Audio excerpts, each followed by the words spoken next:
It's a good evening, grade 12 Swellben B.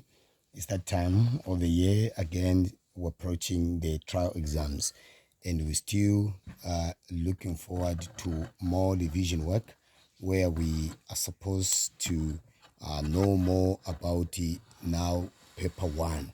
So today, join me where we'll be discussing about the structure of the eye, right? So now the structure of the eye can be a bit tricky in the sense that it has got so many parts of which it can be tasking for you to remember all the parts. So please try and invest your time so that you can look at each and every part and get to remember the following parts that we're going to be discussing. Right, very important, because showcase you will find questions that will be asking you about the structure of the eye. Okay, now let's begin looking at the uh, uh, parts labeled A to V, if I'm not mistaken there.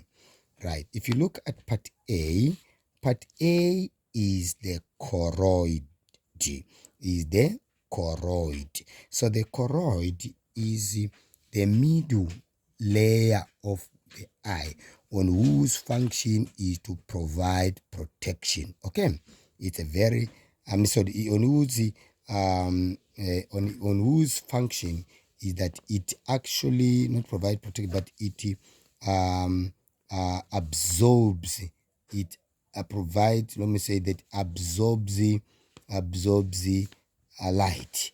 By so doing, we can say it prevents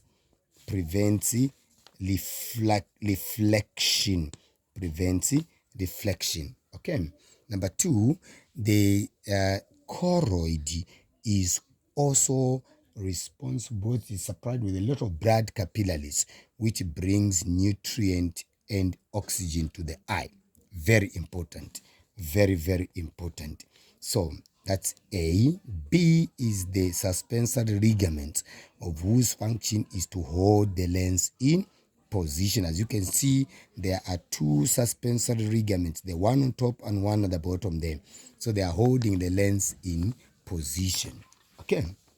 Then we got C. C is the round middle part there of these smooth muscles. This part is called the ciliary muscle. C is the ciliary muscle, which ciliary muscle is actually together with the suspensory ligament.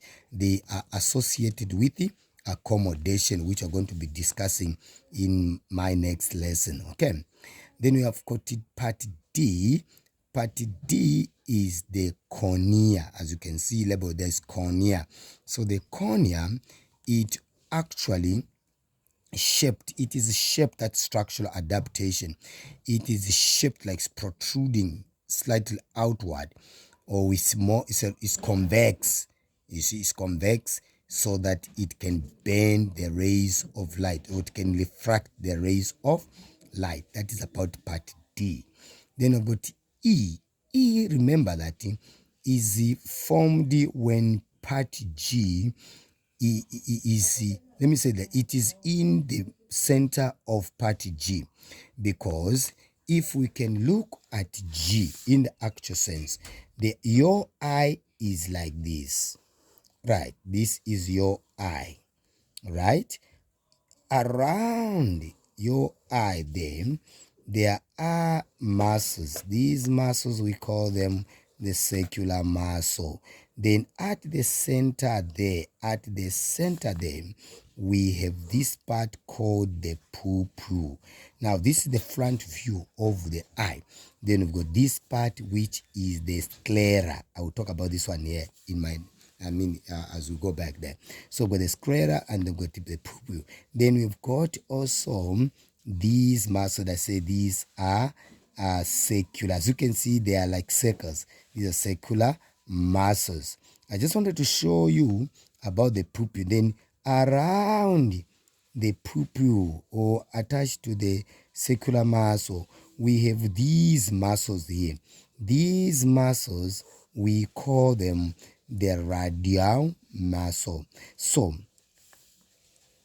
the center of the eye is the pupil. You can see where the pupil is. So I just wanted you to see where the pupil of the eye is located. Okay.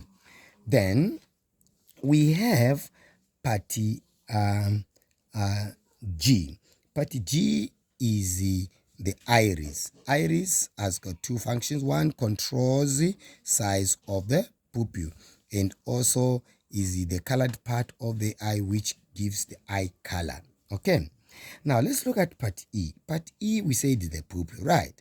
So the pupil, it actually allows light to enter. It allows the light to enter. Now, how does it allows light to enter? Because the pupil is a hole in the actual sense. So its opening is controlled by the iris. So the iris controls the size of the pupil, while the pupil allows light to enter. Okay, very important. Then we got part F. Part F is just the aqueous humor, which assists with the diffraction of light. Then we've got part H. Part H is the conjunctiva. Part H is the conjunctiva. Let's check the conjunctiva. It actually provides protection to the eye, particularly the cornea. Then we got part J. Part J is the lens. Part J is the lens. The lens actually is able to bend the rays of light. So in other words, the J refracts the rays of light. Very important. Then what about the K? K is the vitreous humor. K is the vitreous humor. So vitreous humor, it gives the eye the what? The shape. As you can see, the eyeball, if you can touch your eye, it's a little bit rigid. You see, it's a little bit hard as you touch it because it's filled with this fluid called vitreous humor, which is part K. Now, by the way, I did not talk about eye. Eye is the smooth muscles that will actually within it there are ciliary muscles. So eye is the ciliary body. Okay. Now let's look at L. L is now the sclera. Do you remember when I was talking about the sclera? There we go. The white part of your eye, when you're looking into somebody's eyes, you see there is that white part.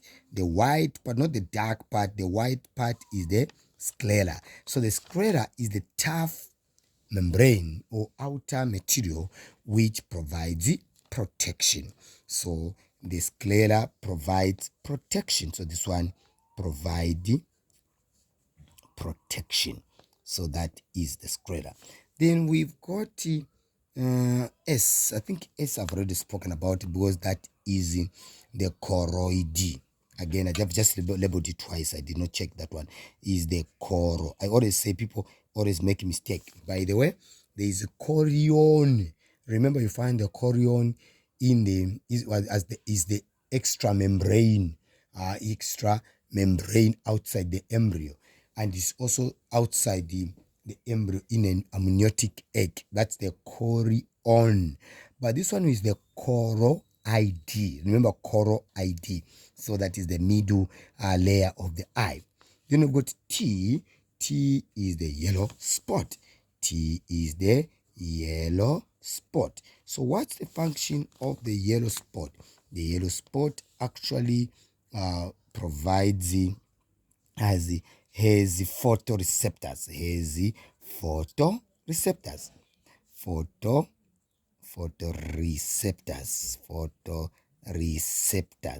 So these are rods and cones. So these are light sensitive proteins which are found in the eye. Good. So therefore we've got U. U is the optic nerve. U is the optic nerve. So remember, this is a sensory neuron, carries impulses to the brain, the cerebrum. Carries impulses to the cerebrum, so that there's interpretation of what you are seeing. Then lastly, we've got V, which is the blind spot. No rods and cones here.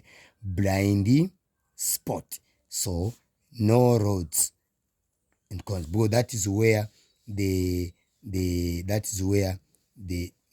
optic nerve exits the eye. So therefore there are no rods and cones on this part. So therefore this area there's no vision at all. So the clearest vision is on the yellow spot, because it contains a lot of rods and cones. By the way, the whole inner membrane, the whole inner layer there is the retina. It is the what? The retina. But within the retina, we have got the yellow spot, which is also called the fovea, which is also called the what? The fovea. So this fovea contains a lot of rods and cones. Therefore, it's the region for clearest vision. Therefore, we have got also V, where I say there's no vision at this part because it has no rods and cones. I think let me leave it there. We'll meet in my next lesson. All right. Thank you.